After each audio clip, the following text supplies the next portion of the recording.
సమయంలో దేవుని యొక్క వాక్యాన్ని మనం ధ్యానం చేసుకుందాం. ఈరోజు మన యొక్క అంశ భాగం ఏంటంటే యేసు రక్తం, ద బ్లడ్ ఆఫ్ జీసస్ అని ఇంగ్లీష్లో అంటారు. యేసు క్రీస్తు వారి యొక్క రక్తం వలన కలిగిన ప్రయోజనాలు మనం ధ్యానం చేస్తాం. కాబట్టి శ్రద్ధగా మీరు అందరూ వినాలని మనవి చేస్తున్నాను. మనిషి జీవితంలో రక్తం అనేది ఉంటుందా లేదా? ఏ రక్తం ఉంటుందంటే మంచి రక్తమైనా ఉంటుంది, లేదా చెడు రక్తమైనా ఉంటుంది. ఒకవేళ మంచి రక్తం అయితే దాంట్లో గ్రూప్స్ కూడా ఉంటాయి. ఆ బ్లడ్ గ్రూప్స్ రకరకాలుగా ఉంటాయి. ఎవరికి ఏ గ్రూప్ అవసరమో వారికి ఆ రక్తాన్ని ఏం చేస్తారు, ప్రొవైడ్ చేస్తారు, లేకపోతే వాళ్ళ దేహంలోకి వాటిని ఎక్కిస్తూ ఉంటారు. అంటే ఎట్టకేలకు ఒక మనిషి బ్రతకాలంటే ఏం కావాలి? ఖచ్చితంగా రక్తము కావలసిందే. ఒక వ్యక్తి పుట్టాలంటే కూడా రక్తం కావాల్సిందే. రక్తం లేకుండా పుట్టడు, రక్తం లేకుండా జీవించడానికి వీలు కూడా లేదు. అయితే దేవుడు మొదటిగా సర్వసృష్టిని కలుగజేసినటువంటి దేవుడు ప్రజల యొక్క పాపాన్ని బట్టి, ప్రజల యొక్క దోషాలను బట్టి, ప్రజల యొక్క దుర్భరమైనటువంటి దుష్ట జీవితాలను బట్టి దేవుడు మొట్టమొదటిగా ఏం చేశాడు? భూమిని, దాని మీద ఉన్నటువంటి సమస్త మానవాళిని, సమస్త భూజంతువులను, సమస్త జలరాశులన్నిటిని కూడా ఏం చేశాడు? చంపేశాడు. అదే జలప్రలయము అని చెప్తాం. ఈ జలప్రలయం ద్వారా చనిపోయిన తర్వాత, లేదా మొదటగా ఉన్నటువంటి భూమి, అక్కడ ఉన్నటువంటి సమస్తం కూడా చనిపోయిన తర్వాత, దాన్ని మొత్తం దేవుడు తుడిచివేసిన తర్వాత ఆ సమయంలో ఒక కుటుంబము కాపాడబడింది. ఎవరిది ఆ కుటుంబం అంటే మనకు అందరికీ బాగా తెలుసు. ఏ కుటుంబం అది? నోవాహు కుటుంబం. Very good. నోవాహు కుటుంబం రక్షింపబడిన తర్వాత, లేదా ఆ జలప్రలయంలో కాపాడబడిన తర్వాత, ఆ ఓడలో నుంచి బయటకు వచ్చి ఆ నోవాహు ఏం చేశాడో ఒకసారి మనం చూద్దాము. ఆదికాండము 9వ అధ్యాయము 1వ వచనం నుంచి మనం చదువుదాం. మరియు దేవుడు నోవాహును అతని కుమారులను ఆశీర్వదించి, మీరు ఫలించి అభివృద్ధి పొంది భూమిని నింపుడి, మీ భయమును మీ బెదురును అడవి జంతువులన్నిటికీ, ఆకాశ పక్షులన్నిటికీ, నేల మీద ప్రాకు ప్రతి పొరుగుకును, సముద్రపు చేపలన్నిటికీ కలుగును. అవి మీ చేతికి అప్పగింపబడి ఉన్నవి. ప్రాణము గల సమస్త శరములు మీకు ఆహారమగును. పచ్చని కూర మొక్కలను ఇచ్చేట్లు పచ్చని కూర మొక్కలనిచ్చినట్టు వాటిని మీకు ఇచ్చి ఉన్నాను. అయినను మాంసమును దాని రక్తముతో మీరు తినకూడదు. రక్తమే దాని ప్రాణము. మరియు మీకు ప్రాణమైన మీ రక్తమును గూర్చి విచారణ చేయుదును. దాన్ని గూర్చి ప్రతి జంతువును నరులను విచారణ చేయుదును. ప్రతి నరుని ప్రాణమును గూర్చి వాని సహోదరుని విచారణ చేయుదును. నరుని రక్తమును చిందించు వాని రక్తము నరుని వలన చిందింపబడును. ఎలయనగా దేవుడు తన స్వరూపమందు నరుని చేసెను.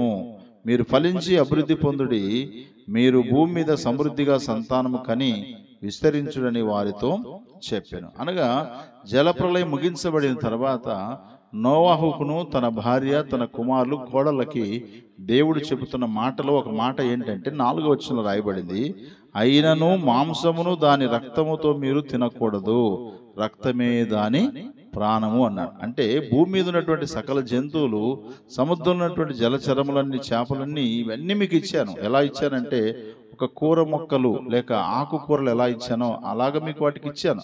వాటిని మీరు చంపుకొని తినండి, కానీ వాటి రక్తమును మీరు తినకూడదు అని స్పష్టంగా దేవుడు ఆజ్ఞ ఇచ్చాడు. ఎందుకు రక్తం తినకూడదు అని అంటే, రక్తమే దానికి ఏంటంట? ప్రాణము. ప్రాణం అంటే రక్తం, అంతే.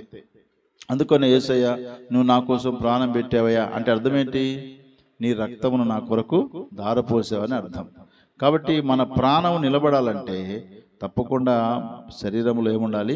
రక్తం అనేది ఖచ్చితంగా ఉండాలి. లేదా మనం బ్రతకాలంటే ఖచ్చితంగా రక్తం అనేది ఉండాలి. అందుకే డాక్టర్లు చెప్తుంటారు, మీకు చాలా రక్తం తక్కువ ఉంది, రోజు గుడ్డు తినండి, పాలు తాగండి, ఆకుకూరలు తినండి అన్నాడు. ఎందుకంటే రక్తం అభివృద్ధి చెందుతుందని చెప్తారు.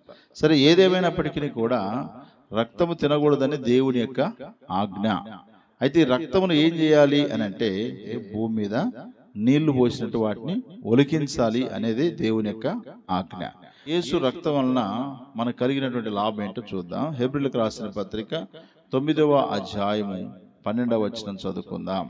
మేకల యొక్కయు కోడెల యొక్కయు రక్తముతో కాక తన స్వరక్తముతో ఒక్కసారే పరిశుద్ధ స్థలములో ప్రవేశించును.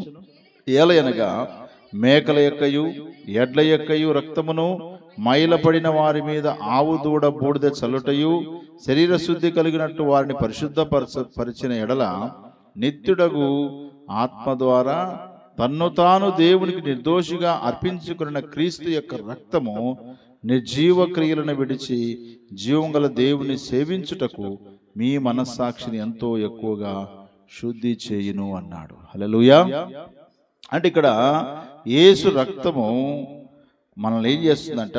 నిర్జీవమైన క్రియలు అంటే భూ సంబంధమైనటువంటి, పాప సంబంధమైనటువంటి, లోక సంబంధమైనటువంటి, అపవాది సంబంధమైనటువంటి నిర్జీవమైనటువంటి క్రియలు, జీవము లేనటువంటి క్రియలను విడిచి జీవము గల దేవుని సేవించుట కొరకై మన మనస్సాక్షిని ఏం చేస్తుంది? యేసు రక్తము శుద్ధి చేస్తూ ఉంది. శుద్ధి చేస్తా అంటే శుభ్రం చేస్తా ఉంది. ప్రతి మనిషిలో ఏముందంటే మనస్సాక్షి ఉంది కదా. ఈ మనస్సాక్షి మైలబడిపోయింది. ఈ మనస్సాక్షి తప్పుడు భావంతో బ్రతుకుతుంది. ఈ మనస్సాక్షిలో పాపం చేశారనేటువంటి వేదనతో ఉన్న ఒక ఉదాహరణకు మనం గమనిస్తే, మనకు మనస్సాక్షి ఉందా లేదా అని ప్రశ్నించుకుంటే ఖచ్చితంగా మనందరికీ మనస్సాక్షి ఉంది. ఇప్పుడు మీకు మనస్సాక్షి ఉంది లేక నాకు మనస్సాక్షి ఉంది అని ఎలా చెప్పగలం చెప్పండి? ఏదైనా మనం తప్పు చేసినప్పుడు ఆటోమేటిక్గా అంతరంగంలో ఏం కలుగుతుంటుంది? అసలు ఈ తప్పు చేయకుంటే బాగుండు, అసలు అనవసరంగా చేసిన, కొద్దిసేపు ఊరుకుంటే అయిపోతుండే కదా. చాలాసార్లు చేసినటువంటి తప్పిదాన్ని బట్టి మనస్సాక్షి ఏమవుతుంటుంది? గద్దిస్తూ ఉంటుంది. అందుకే దావీదు భక్తి జీవితంలో కూడా తప్పు చేసినప్పుడు తన మనస్సాక్షి గద్దించిందా లేక సేవకుడు గద్దించాడా? సేవకుడు గద్దించినప్పుడు తన మనస్సాక్షి కూడా అంగీకరించింది. అవునా? కాబట్టి ప్రియులారా, మన జీవితంలో గుర్తుపెట్టుకోవాలి, యేసు రక్తం అంటే ఆషమాష కాదు. యేసు రక్తము నిర్జీవమైన క్రియలను అనగా శరీర సంబంధమైన క్రియలను, పాప సంబంధమైన క్రియలను విడిచిపెట్టి జీవం గల దేవుని సేవించుటకు మన మనస్సాక్షిని శుద్ధి చేసేది. అందుకే ప్రతిరోజు ప్రభువా, నా మనస్సాక్షిలో ఉన్న కల్మషం ఉంటే వాటిని శుద్ధి చేయి ప్రభువా, నా మనస్సాక్షిలో ఉన్నటువంటి ఈ తప్పిదాలను ప్రభు నీ దగ్గర ఒప్పుకుంటున్నానయ్యా, నన్ను క్షమించు ప్రభువా. కొంతమందికి వాత వేయబడిన మనస్సాక్షి ఉంటుంది. ఎన్ని తప్పులు చేసినా మామూలులే, దేవుడు క్షమిస్తాడులే, ఏం కాదులే, మనం ఒక్కరమైనా పాపం చేసేది, లోకల్ అంతమంది పాపం చేసేది, ఆ పాస్టర్ కూడా పాపమే చేస్తున్నాడు, అదిగో నాకంటే ముందు నమ్ముకున్న ఆమె కూడా అదే పాపం చేస్తుంది, నేను చేసే పాపం పెద్దదేం కాదులే అనుకోవడానికి వీలు లేదు. అలా అనుకోని చాలా మంది జీవితాల్లో ఆత్మీయంగా నష్టపోతూ ఉన్నారు. మనం చూడవలసింది ఎవరినంటే, మన మనస్సాక్షి శుద్ధి చేయుట కొరకే రక్తాన్ని కాచిన ప్రభుని యేసునే మనం చూడాలి. హెబ్రీయులకు రాసిన పత్రిక 12వ అధ్యాయం 2వ వచనం, మనము కూడా ప్రతి భారమును సులువుగా చిక్కులు పెట్టి పాపమును విడిచిపెట్టి విశ్వాసం కర్తయు దాన్ని కొనసాగించు వాడైన యేసు వైపు చూచుచు మన ఎదుట ఉంచబడిన పందెములో ఓపికతో పరిగెత్తుదాము అన్నాడు. చూసారా? అంటే మనము సులువుగా చిక్కులు పెట్టే పాపాలు ఏంటో తెలుసా? మనకంటే ముందు ప్రభుని నమ్ముకున్న వాళ్ళు తప్పు చేస్తుంటే మనం కూడా వాళ్ళని చూసి ఏం చేస్తాం? బలం తెచ్చుకుంటాం. ఓహో, వాళ్ళే అట్టున్నారులే, మనకేం కాదులే. నో, అది చూడడు దేవుడు. మన కొరకై మనస్సాక్షి శుద్ధి చేసే యేసు రక్తము కార్చాడు కాబట్టి మనం ఏం చేయాలంట? సులువుగా చిక్కులు పెట్టే పాపాన్ని విడిచిపెట్టి విశ్వాసమునకు కర్తయు దాన్ని కొనసాగించు వాడైన యేసు వైపు చూస్తూ మన పందెములో మనం ఏం చేయాలంట? ముందుకి వెళ్ళాలి. కాబట్టి ప్రియులారా, యేసు రక్తము మన మనస్సాక్షిని ఏం చేస్తుంది? శుద్ధి చేస్తూ ఉంది. హెబ్రీయులకు రాసిన పత్రిక 13వ అధ్యాయం 12వ వచనంలో, కావున యేసు కూడా తన స్వరక్తము చేత ప్రజలను పరిశుద్ధపరచుటకై గవిని వెలపట శ్రమ పొందాడు. అనగా మన మనస్సాక్షి శుద్ధి చేయుట కొరకై, మనల్ని శుద్ధి చేయుట కొరకై యేసుక్రీస్తు వారు గవిని వెలపట అనగా ఊరి బయట గొల్గోత కొండపైన తన యొక్క ప్రాణమును తన స్వరక్తము చేత మనల్ని పరిశుద్ధపరచుట కొరకై శ్రమపడ్డాడు. కాబట్టి ప్రియులారా, యేసు రక్తము మనల్ని ఏం చేస్తుంది? మనస్సాక్షిని శుద్ధి చేస్తూ ఉంది. యోహాను భక్తుడు ఈ ప్రకటన గ్రంథం రాసినప్పుడు ఆయన కూడా ఒక మాట చెప్పాడు. ఈ ప్రకటన గ్రంథము 1వ అధ్యాయము 5వ వచనం మనం గమనించినట్లయితే ఇలా రాయబడింది, మనలను ప్రేమించుచు తన రక్తం వలన మన పాపముల నుండి మనల్ని విడిపించిన వానికి మహిమయు ప్రభావమును యుగయుగములు కలుగును గాక, ఆమెన్.